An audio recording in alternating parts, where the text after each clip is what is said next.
अस्सलामुअलैकुम, GTV news के साथ मैं हूं रिबा सुल्तान। हेडलाइंस आपने जाने, बुलेटिन का बाकायदा आगाज करेंगे।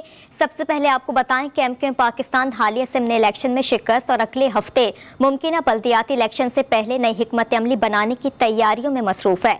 रात गए गवर्नर हाउस कराची में इजलास हुआ, जिसमें गवर्नर सिंध को वज़ीर आज़म और बिलावल सरदारी से मुलाकात करते हुए अपने तहफ़्फ़ुज़ात से आगाह करने का टास्क मिल गया।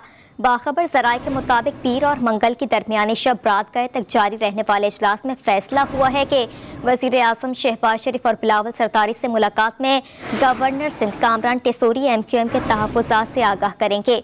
ये तहफ़्फ़ुज़ात बल्दियाती तरमीम से मुतालिक बताए गए हैं, जिसके बाद गवर्नर MQM बहादुराबाद की क़यादत को मुलाकातों का अहवाल सुनाएंगे और फिर एक और इजलास बुलाया जाएगा, जिसमें MQM पाकिस्तान अपने मुस्तक़बिल का फैसला करेगी।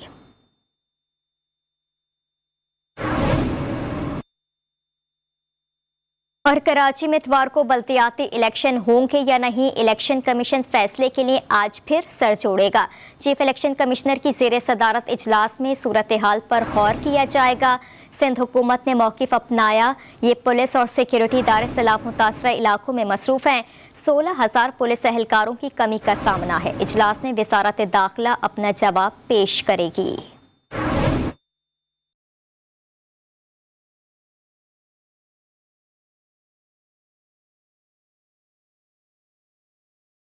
कराची में इतवार को बल्दियाती इलेक्शन होंगे या नहीं, फैसला आज इलेक्शन कमीशन के इजलास में होगा। कराची में बल्दियाती इलेक्शन के इनेकाद से मुताल्लिक इलेक्शन कमीशन का अहम इजलास आज तलब किया गया है, जिसमें बल्दियाती इंतखाबात की तारीख का हतमी फैसला होने का इम्कान है। सिंध हुकूमत की जानिब से मौक़िफ़ इख्तियार किया गया है कि सिक्योरिटी इदारे सैलाब मुतासरा इलाकों में मसरूफ़ हैं, इसलिए बल्दियाती इलेक्शन के लिए 16,000 पुलिस एहलकारों की कमी का सामना है। इलेक्शन कमीशन की जानिब से सवाल उठाया गया है कि क्या वजारत दाखिला 16,000 एहलकारों की ज़रूरत को पूरा कर सकती है। इलेक्शन कमीशन ने वजारत दाखिला को इस हवाले से आज जवाब देने की हिदायत कर रखी है। ज़राए के मुताबिक वजारत दाखिला की जानिब से नफरी की फराहमी की यकीन दहानी कराई गई तो कराची में बल्दियाती इंतखाबात 23 अक्टूबर को हो सकते हैं। बसूरत दीगर इंतखाबात एक बार फिर खटाई में पड़ जाएंगे। बल्दियाती इलेक्शन में भरपूर हिस्सा लेंगे। पीपल्स पार्टी कराची की नंबर 1 पार्टी बनेगी। सईद गनी ने बड़ा दावा कर दिया, कहा कराची के लिए जो कोशिश कर रहे हैं वो शहरियों को नजर आ रही हैं। मैं बहुत पुरुमीद हूँ कि जैसे ही अब अगले इतवार को जो बल्दियाती इलेक्शन कराची शहर में होने हैं, पाकिस्तान पीपल्स पार्टी उसमें इसी तरह से भरपूर कामयाबी हासिल करेगी जिस तरह इन्हें 237 में हासिल की है। ख़ास तौर पर कराची शहर में जो कोशिशें पाकिस्तान पीपल्स पार्टी कर रही है आवाम की खिदमत की, उस पर लोगों ने एतमाद किया है। हाफिज नईमुर रहमान ने बल्दियाती इंतखाबात में रेंजर्स और फौज तलब करने का मुतालबा कर दिया। प्रेस कॉन्फ्रेंस करते हुए जमात इस्लामी कराची के अमीर का कहना है कि सिर्फ पुलिस पर इन्हिसार नहीं किया जा सकता, आर्मी और रेंजर्स को तलब किया जाए। लोग चाहते हैं कि उनके मसाइल हल हों, कराची के लोग चाहते हैं उनको धोखा ना दिया जाए, कराची के लोग चाहते हैं बल्दियाती इंतखाब हो। इसलिए कराची के बल्दियाती इंतखाबात के हवाले से हम एक मरतबा फिर ये कहना चाहते हैं कि हुकूमत सिंध ये कोशिश कर रही है कि इस कन्फ्यूजन को बरकरार रखे। तो ये कन्फ्यूजन इसलिए बरकरार रखना चाहते हैं कि ये इलेक्शन जो कि अब इलेक्शन कमीशन ने तय कर दिया है कि 23 अक्टूबर को होगा, तो अब ये इस तरह के माहौल पैदा करके लोगों को घरों में रखना चाहते हैं। हर पोलिंग स्टेशन यहाँ का सेंसिटिव है, कुछ ज़्यादा कुछ कम। तो कराची के हर पोलिंग स्टेशन पर आर्मी होनी चाहिए, रेंजर्स होनी चाहिए। अगर FC बुलानी पड़े तो FC बुलाएं। इलेक्शन कमीशन आइन की आर्टिकल 220 के तहत ये इख्तियार रखता है कि वो जिस इदारे को चाहे वो पाबंद है उनकी मदद करने के लिए। वाज़े तौर पर नफरी का तयन भी होना चाहिए और इसका ऐलान आज या कल में कर देना चाहिए ताकि लोग इत्मीनान के साथ फिर अपनी बल्दियाती इलेक्शन मुहिम चलाएं। चेयरमैन PTI इमरान खान ने हुकूमत को आम इंतखाबात के लिए आखिरी मोहलत दे दी। इस्लामाबाद में प्रेस कॉन्फ्रेंस में कहा कि ज़िमनी इलेक्शन रेफरेंडम था, अवाम ने मौजूदा हुक्मरानों के खिलाफ फैसला दे दिया है। कराची में मलीर के हल्के पर पीपल्स पार्टी ने खुलकर धांधली की। हुकूमत को मुखातिब करते हुए बोले, अभी वक्त है, मुल्क की खातिर इलेक्शन का ऐलान कर दें, वरना इसी महीने लॉन्ग मार्च होगा।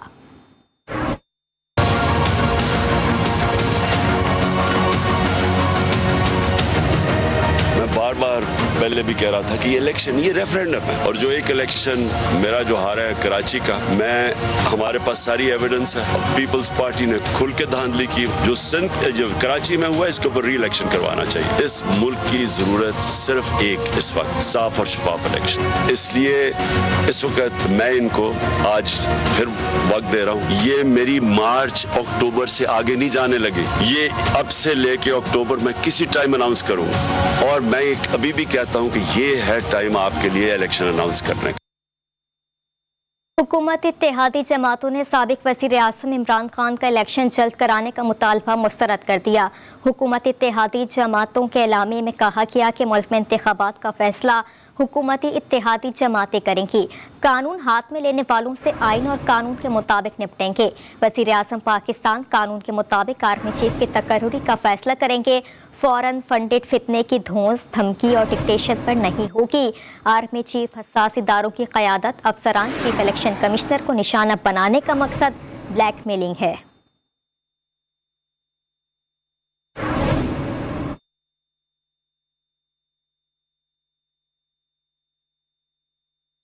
इमरान खान ने कौमी असम्बली की मज़ीद 6 नशिस्तें जीत तो लीं, मगर वो उन्हें पास नहीं रख सकते।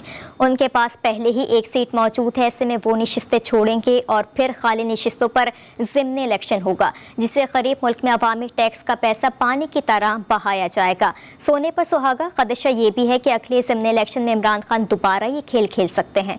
तफसीलात इस रिपोर्ट में।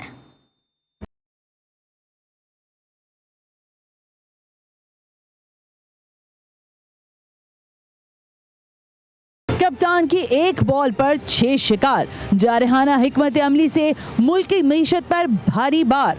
इमरान खान ने ज़िमनी इलेक्शन में 6 सीटें जीत लीं। मियांवाली की नशिस्त पर कप्तान पहले ही बराजमान हैं।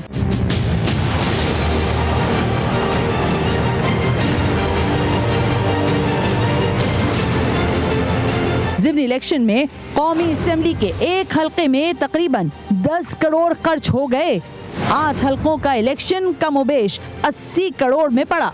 इमरान खान को सियासत में 6 सीटें लाजमी खाली करना होंगी, यानी 6 हल्कों में फिर इंतखाबात, फिर से करोड़ों के अखराजात। चेयरमैन पीटीआई की हिकमत अमली मकरूज कौम को मजीद 50 से 60 करोड़ में पड़ेगी, यानी दोनों ज़िमनी इलेक्शन का तखमीना 1.5 अरब के करीब पहुंच जाएगा। पूछने वाले पूछते हैं और कहने वाले कहते हैं कि मकरूज मुल्क में महंगाई की चक्की में पिसे, सैलाब में घिरे मजलूम अवाम को आखिर ये सब कब तक सहना होगा? है कोई जवाब देने वाला?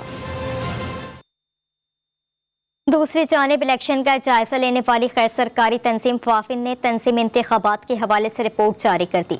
पीटीआई की नशिस्तों के साथ वोट बैंक भी बढ़ गया है। रिपोर्ट के मुताबिक पीपल्स पार्टी को भी फायदा हुआ। वोटर्स टर्नआउट मायूस कुन रहा। मर्द वोटर्स का टर्नआउट 57% से कम होकर 35% हो गया। खवातीन वोटर्स का टर्नआउट आम इंतखाबात के मुकाबले में 45% से कम होकर 29% रह गया। मुस्लिम लीग नून को पीडीएम इत्तेहाद से नुकसान पहुंचा और इसका वोट बैंक कम हुआ है।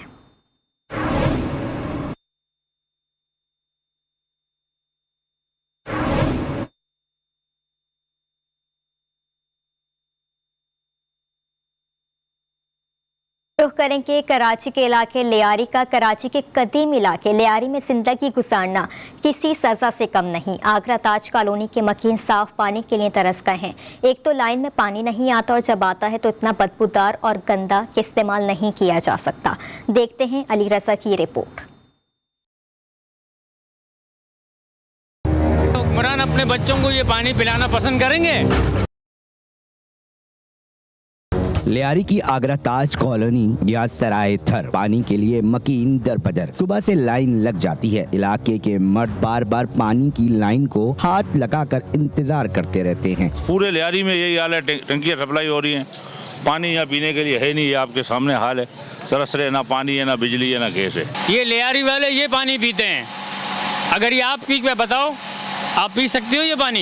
लेकिन मैं ये बोलता हूँ कि हुक्मरान अपने बच्चों को ये पानी पिलाना पसंद करेंगे? पानी आता नहीं लाइन में, अगर गलती से आ जाए तो इस कदर गंदा और बदबूदार होता है कि इस्तेमाल नहीं किया जा सकता। कम से कम भी कभी देखो 12:30 बजे अगर पहले गटर का पानी आएगा, फिर आता है 5-10 मिनट साफ पानी आता है, सही है। फिर इसके बाद फिर वापस वही गटर का पानी आता है। आदमी हमारे बिल्डिंग वाले सारी सारी रात बेचारे जागते हैं, अभी काम वाले हैं, कौन सारी रात जागेगा। कराची के कदीम इलाके के बासियों को हुकूमत ने पानी फरोशों के रहमो करम पर छोड़ दिया है। छोटी छोटी टंकियों में पानी फराहम करके आवाम की जेबें खाली की जा रही हैं। कैमरामैन अली जाफरी के हमरा अली रजा, GTV न्यूज कराची। तो दूसरी जानिब साबिक सदर आसिफ अली सरदारी ने सानहा कारसाज के मौके पर पैगाम देते हुए कहा कि शोहदा ने बम धमाकों से बेखौफ होकर अपनी अजीम बहन और कायद की हिफाजत की। शोहदा की बहादुरी, वफादारी और साबित कदमी की दुनिया की सियासी तारीख में कोई मिसाल नहीं मिलती। आज मोहतरमा बेनज़ीर भुट्टो शहीद और जियालों के खून से जमहूरियत कायम है। 18वीं तरमीम मुल्क की सालमियत और बका की जमानत है। साबिक सदर का मज़ीद कहना था, पीपल्स पार्टी अहद करती है चाहे कुछ भी हो जाए जमहूरियत पर आँच आने नहीं देगी। हमारी जिद्दोजहद इस रोशन सुबह के लिए है जब हर नौजवान बरसरे रोजगार होगा। साबिक सदर आसिफ अली सरदारी ने सानहा कारसाज की शोहदा को खराज अकीदत भी पेश किया।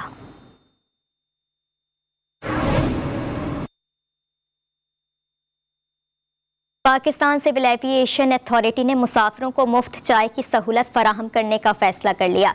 कराची, इस्लामाबाद और लाहौर एयरपोर्ट्स पर मुसाफिरों को मुफ्त चाय दी जाएगी। अंदरूने मुल्क समेत बैनुल अक़वामी परवाज़ों के मुसाफिरों को ये सहूलत रवानगी लाउंजेस में दस्तयाब होगी। तीनों एयरपोर्ट्स पर मुसाफिरों के लिए चाय के मुफ्त सर्विस काउंटर कायम किए जा रहे हैं। बुलेटिन में खबरों के सिलसिले को आगे बढ़ाएंगे। अब रुख करेंगे लाहौर का। लाहौर के ग्रूमिंग रोड से गुजरने वाला गंदा नाला वासा इंतजामिया की अदम तवज्जो के बायस चौक हो गया है। नाला बंद होने के बायस गंदगी से इलाका मकीन मुख्तलिफ बीमारियों में मुब्तला होने लगे।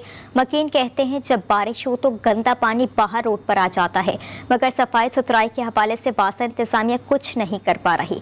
मज़ीद तफसीलात जानते वहीद गुज्जर से। जी वहीद, आगाह कीजिएगा, क्या वजह है वासा इंतजामिया अपना काम वक्त पर क्यों नहीं कर पाती?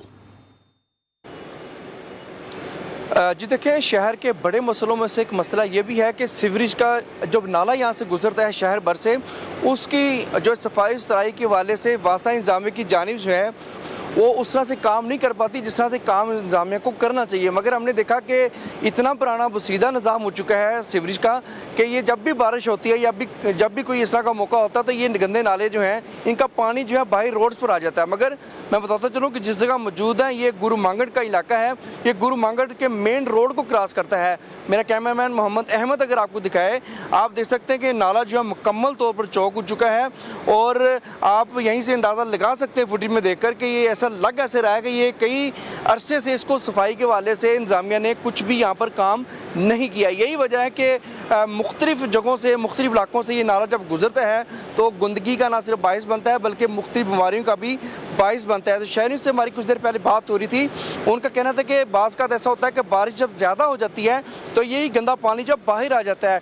ये मसरूफ़ तरीन जो गुरु मांगट रोड है और यहाँ के हालात ये हैं, तो आप ये देख सकते हैं कि अगर ये किसी कच्ची की वादी से भी गुजर रहा हो तो वहाँ पर हालात किस तरह से होंगे। शहरी इस वाले से खासे परेशान दिखाई देते हैं। उनका ये कहना है कि बारहा जो है इस वाले से दरखास्तें भी दी हैं, बारहा जो है वो एहतजाज भी रिकॉर्ड किए गए हैं, मगर वासा इंतजामिया की जानिब से इस नाले की सफाई के वाले से उस तरह से काम नहीं किया गया। मगर हमने वासा इंतजामिया से जब रब्ता किया, उनका भी आगे से ये कहना था कि शहरी जो है वो शापर या प्लास्टिक की चीज़ें वो नाले में फेंक देते हैं, जिससे जो है नाला बंद होने में काफ़ी ज़्यादा मसला बनता है। शहरी भी अपनी जिम्मेदारी का एहसास करें, इस तरह की चीज़ें जो है नाले में ना फेंकें कि पानी जो है उसका फ्लो बेहतर रहे और नाला जो बंद ना हो। यही वजह है कि ये काफ़ी लंबी, काफ़ी किलोमीटर पर मुखीत ये नाला है जो शहर से गुजरता है। इलाका मकीन भी मुख्तलिफ बीमारियों में अब मुब्तला होने लगे हैं। वहीद गुज्जर तफसीलात से अपडेट कर रहे थे, आपका शुक्रिया।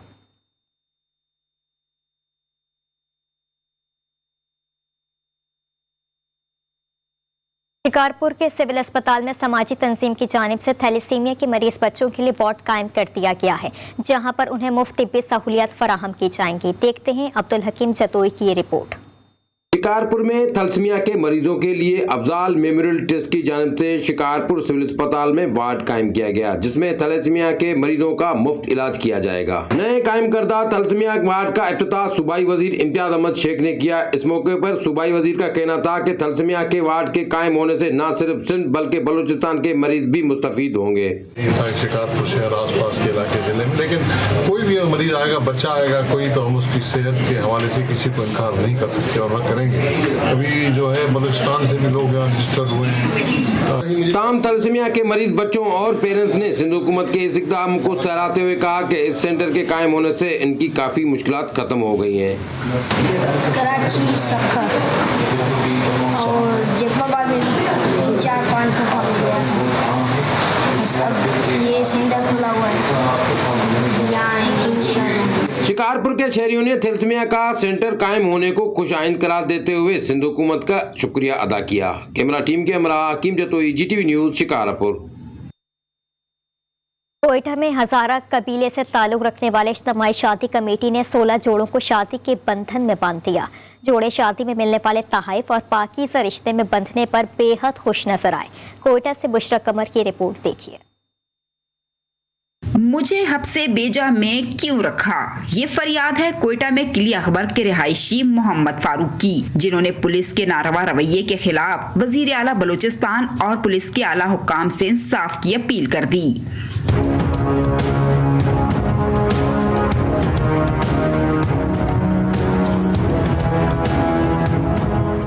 ठेकेदार मोहम्मद फारूक ने पुलिस पर इल्जाम आयद किया कि मामूली झगड़े को जवाज बनाकर पुलिस ने थाना तलबी के बजाय रात 2 बजे घर में घुसकर चादर और 4 दीवारी की पामाली की और मुझे थाना एयरपोर्ट ले जाकर हब्से बेजा में रखा। लड़ाई झगड़े की इतनी छोटी सी FIR के खातिर इतना बड़ा रेड करना, इतना बड़ा दावा बोलना, 2 SP रेड करने गए, क्या हम दहशतगर्द थे?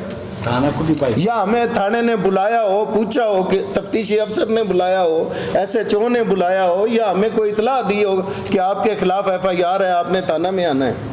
मोहम्मद फारूक का कहना है कि मज़कूरा थाने में मेरे खिलाफ कोई मुकदमा दर्ज नहीं था।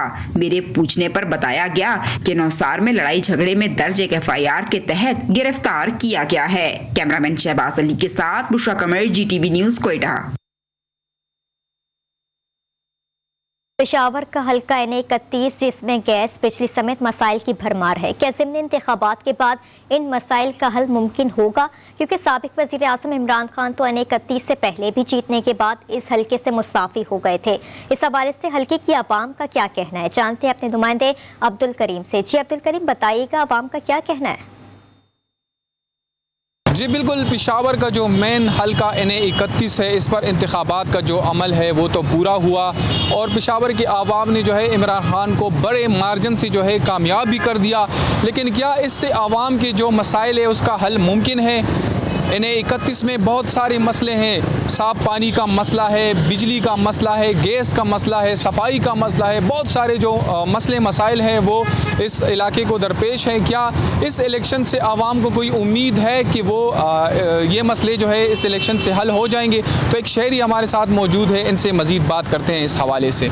बिल्कुल, इलेक्शन से तो लोगों की जो उम्मीदें थी, जिसको वोट देना था उसको दे दिए। मैं नहीं कह रहा हूँ कि इमरान खान जीत गए काफ़ी सारे सीटों से, मगर एक बात समझ में नहीं आ रहा है। हम एक तरफ हम सैलाबों की ज़द में है, दूसरी तरफ महंगाई की ज़द में है और हम कह रहे हैं कि यार हमारा मुल्क जो है दिन ब दिन डूबता जा रहा है। मगर हमारे जो बड़े सियासतदान हैं और जो कानूनदान है, जो लॉ मेकर्स है, पता नहीं उनके दिमाग में क्या चल रहा है कि एक बंदे को 5-6 सीटों से खड़ा किया जा रहा है। बिल्कुल, आपने इनकी बातें सुनी। इनका यही कहना है कि इलेक्शन बार बार होना और उस पर जो खर्चे होना, ये गरीब मुल्क है, इसमें मसाइल के जो है बरमार है।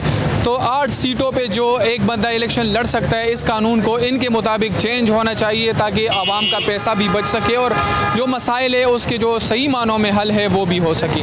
जी, अब रुख करेंगे इस्लामाबाद का। ममनुआ फंडिंग केस में चेयरमैन PTI इमरान खान की हिफाजती जमानत की दरख्वास्त पर समाअत आज होगी। इस्लामाबाद हाई कोर्ट ने इमरान खान की हिफाजती जमानत आज तक मंजूर कर रखी है। मज़ीद तफसीलात जानते हैं इस्लामाबाद से हमारी नुमाइंदा आसिया कौसर से। जी आसिया, आगाह कीजिएगा, क्या इमरान खान आज पेश होंगे? जी बिल्कुल, आज इस वक्त मैं जो है इस्लामाबाद हाईकोर्ट के बाहर मौजूद हूँ, जहाँ पर पाकिस्तान तहरीक इंसाफ के चेयरमैन इमरान खान के खिलाफ ममनुआ फंडिंग केस की जो दरख्वास्त जमानत है वो दायर की गई थी। यहाँ मैं आपको ये भी बताऊँ कि 10 मुलजमान के खिलाफ जो है वो FIA ने एक मुकदमा दर्ज किया था ममनुआ फंडिंग केस में, जिसमें इमरान खान साहब भी शामिल हैं। गुज़िश्ता हेयरिंग में इस्लामाबाद हाईकोर्ट ने इमरान खान को जो है वो दरख्वास्त जमानत के हवाले से जो है वो मुतल्लिका कोर्ट में जाने का हुक्म दिया था, जिसके बाद जो है वो पाकिस्तान तहरीक इंसाफ के चेयरमैन जो हैं वो बैंकिंग कोर्ट में भी गए। उसके अलावा जो है वो स्पेशल जज सेंट्रल की अदालत में भी पेश हुए और साथ ही साथ सिविल जज की अदालत में भी पेश हुए। गुज़िश्ता रोज़ जो है वो स्पेशल जज जो है उन्होंने इमरान खान की ज़मानत 31 अक्टूबर तक इसी केस में मंजूर की है। लेकिन अब जो मसला बना हुआ है वो है दायरा इख्तियार का, क्योंकि इस्लामाबाद हाईकोर्ट का ये कहना था कि ये उनके दायरा इख्तियार में नहीं आता। साथ ही साथ जिन कोर्ट्स में इमरान खान दरख्वास्त ज़मानत के हवाले से इससे कबल जो है वो पेश हुए हैं, उनका भी यही कहना है कि दायरा इख्तियार जो है वो हमारा नहीं बनता। गुज़िश्ता रोज़ इमरान खान जो है वो स्पेशल जज सेंट्रल की अदालत में पेश हुए। उन्होंने 31 अक्टूबर तक खान साहब को जो है वो हिफाजती ज़मानत तो मंजूर कर ली, लेकिन उनका भी कहना था कि कुछ दफ़ा जो हैं वो हमारे दायरा इख्तियार में हैं और कुछ दफ़ा जो हैं वो हमारे दायरा इख्तियार में नहीं है। इस्लामाबाद हाईकोर्ट के चीफ जस्टिस अतर मिर्ज़ा ने मुतल्लिका कोर्ट्स में जाने का हुक्म दिया था और साथ ही साथ ये भी कहा था कि अगर वहाँ पर फैसला नहीं होता और ये तय नहीं पाता तो उसके बाद जो है वो समाअत की जाएगी और हेयरिंग की जाएगी और उस पर बहस होगी और दलाइल दिए जाएंगे कि अब ये दायरा इख्तियार किसका बनता है। और आज जो समाअत होगी उसमें मुमकिन तौर पर जो है वो दायरा इख्तियार के हवाले से जो है वो दलाइल दिए जाएंगे कि आया इस केस में किस कोर्ट का दायरा इख्तियार बनता है और कौन सी कोर्ट जो है वो इस केस को सुन सकती है। ठीक है, आसिया कौसर हमें अपडेट कर रही थी। इमरान खान आज अदालत में पेश होंगे, आपका बेहद शुक्रिया।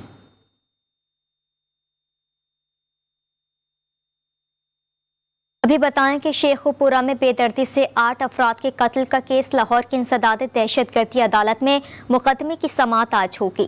केस की तफसीलात जानते नुमाइंदा GTV लाहौर जैनुल आबदीन से। जैनुल आबदीन, बताएगा इस केस से मुतालिक।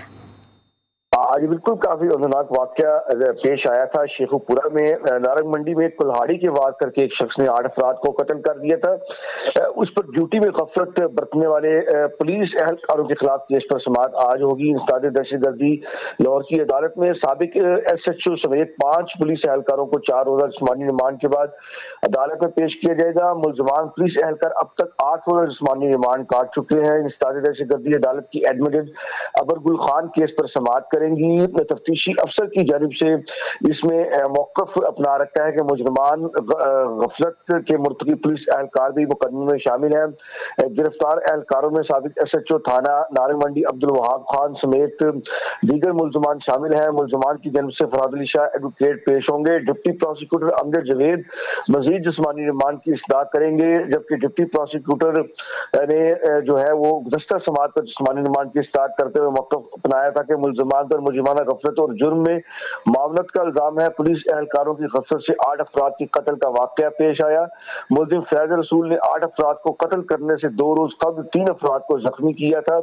पुलिस ने कोई कार्रवाई न की, जिसके बायस 8 अफराद कत्ल हुए। मर्जी मुलजिम फैज रसूल की हुसैनी सेहत के तयन के लिए तिब्बी मुआयना भी किया जा रहा है। इस केस में पुलिस की गफलत देखने में आई थी और इसी से मुतालिक जैनुल आबदीन हमें अपडेट कर रहे थे, आपका शुक्रिया। बलूचिस्तान के शहर लोरारई का रिहायशी अब्दुल सबूर नन्ही सी उम्र में रीढ़ की हड्डी की मर्ज में मुब्तला होकर जिंदगी की रौनकों से महरूम हैं। 10 साल के अब्दुल सबूर ने हुकूमती बेहिसी के बाद अपनी बीमारी के इलाज के लिए मुखय्यर हसरात से उम्मीद बांध ली है। कोयटा से मोहम्मद फैसान की रिपोर्ट देखिए।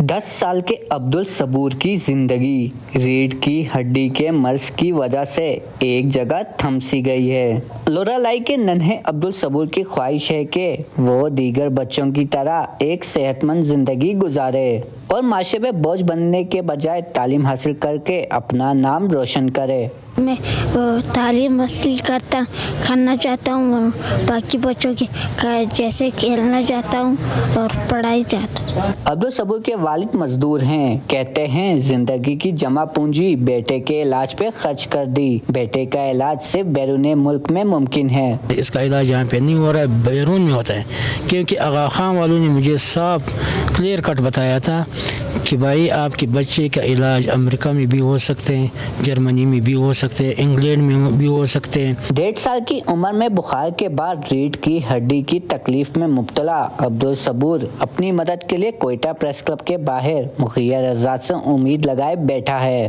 कैमरामैन शहबाज अली के साथ मोहम्मद फैजान खान, GTV न्यूज़, कोयटा। अभी आपको अपडेट करें, न्यू इस्लामाबाद एयरपोर्ट पर कस्टम्स ने कार्रवाई करते हुए 1 करोड़ रुपए से जायद मालियत के मोबाइल फोन्स बरामद कर लिए हैं। तफसीलात जानते रावलपिंडी के नुमाइंदे खुर्रम हाशमी से। खुर्रम हाशमी, बताइएगा क्या तफसीलात है? जी, आपको बताया चलूं कि रावलपिंडी के जो न्यू इस्लामाबाद एयरपोर्ट पर कस्टम की एक बड़ी कार्रवाई है। ये बताया जा रहा है कि 1 करोड़ से ज्यादा मालियत के कीमती मोबाइल फोन स्मगल करने की कोशिश जो है वो नाकाम बनाई गई है। कतर से आने वाले मुसाफिर से जो है 73 मोबाइल फोन जो है बरामद किए गए हैं और मुसाफिर को जो है वो इस्लामाबाद ही के फ्लाइट से रोक दिया गया। ये बताया जा रहा है कि कस्टम हुकाम ने उमर समीर को जो है बैनुल अक़वामी जो है जो हाल से जो है गिरफ्तार किया गया और मुलजिम से जो है ये भारी मालियत के जो लाखों रुपए मालियत के जो मोबाइल फोन है वो जब्त किए गए हैं। मुलजिम जो है शिकबल भी जो है वो इस वारदात में बताया जा रहा है कि वो इन्वॉल्व था। कस्टम मुकाम ने इस हवाले से जो है मुकदमा दर्ज करके मजीद जो है इन्वेस्टिगेशन शुरू कर दी है। कस्टम हुकाम ने कामयाब कार्रवाई की है। तफसीलात बता रहे थे खुर्रम हाशमी, आपका शुक्रिया। बुलेटिन में खबरों के सिलसिले को आगे बढ़ाएंगे। GFS बिल्डर्स एंड डेवलपर्स की जानिब से डीलर्स कन्वेंशन का इनेकाद किया गया। डीलर्स कन्वेंशन की तकरीब का मकसद अपने डीलर्स की हौसला अफजाई करना था। CEO GFS builders and developers का कहना है, हमारा मकसद डीलर्स की हौसला अफजाई करना है। कराची में GFS बिल्डर्स एंड डेवलपर्स की जानिब से मुनक्किदा तकरीब से खिताब करते हुए CEO GFS builders and developers Irfan Wahid का कहना था कि डीलर्स कन्वेंशन की तकरीब का मकसद अपने डीलर्स की हौसला अफजाई करना है। GFS बिल्डर्स एंड डेवलपर्स तरक्की की जानिब बढ़ता हुआ इदारा ही नहीं बल्कि अपने डीलर्स के लिए एक फैमिली की हैसियत रखता है। तकरीब में GFS के managing director Mansoor Wahid, director marketing and sales Mohsin Wahid और ताजरों और सनतकारों के अलावा स्टेट एजेंट्स की बड़ी तादाद ने शिरकत की।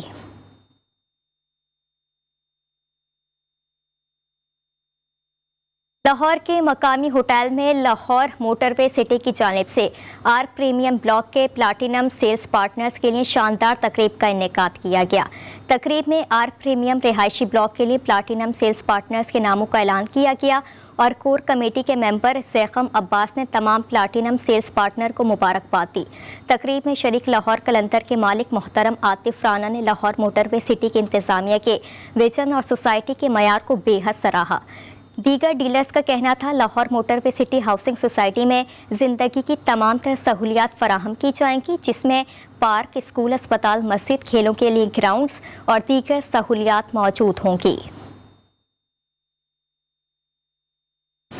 अपने वादों को बहुत बेहतरीन तरीके के साथ निभाया है और मेरा ख्याल है ये लाहौर की वाहिद सोसाइटी है जिसके अंदर पिछले बहुत ही कम अरसे के अंदर सबसे ज़्यादा डेवलपमेंट है और इसी अपने मिशन को आगे लेकर चलते हुए हम लोगों ने इस दफ़ा अपना आर्क प्रीमियम ब्लॉक उसको लॉन्च कर रहे हैं।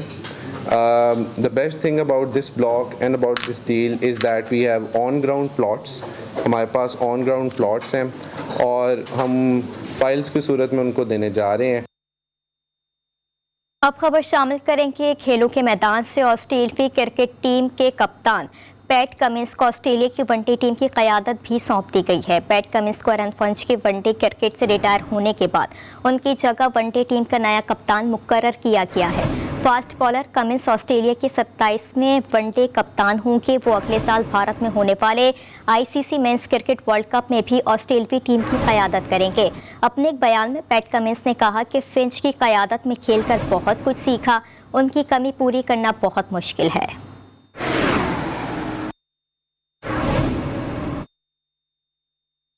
पाकिस्तान की कमसिन स्टार माहनूर अली ने मलेशियन जूनियर ओपन स्क्वॉश का टाइटल हासिल कर लिया। 11 साला माहनूर ने 64 खिलाड़ियों के ड्राफ्ट में अपने हरीफों को आसानी से शिकस्त दी। फाइनल में माहनूर ने मलेशिया की एंटी शिरकत को एकतरफा मुकाबले के बाद 11-4, 11-1 और 11-3 से शिकस्त दी। इस तरह माहनूर मलेशियन ओपन जीतने वाली पहली पाकिस्तानी खिलाड़ी बन गईं। न्यूज़ बुलेटिन से फिल वक्त इतना ही। मज़ीद खबरों से बाखबर रहने के लिए देखते रहिए GTV न्यूज़।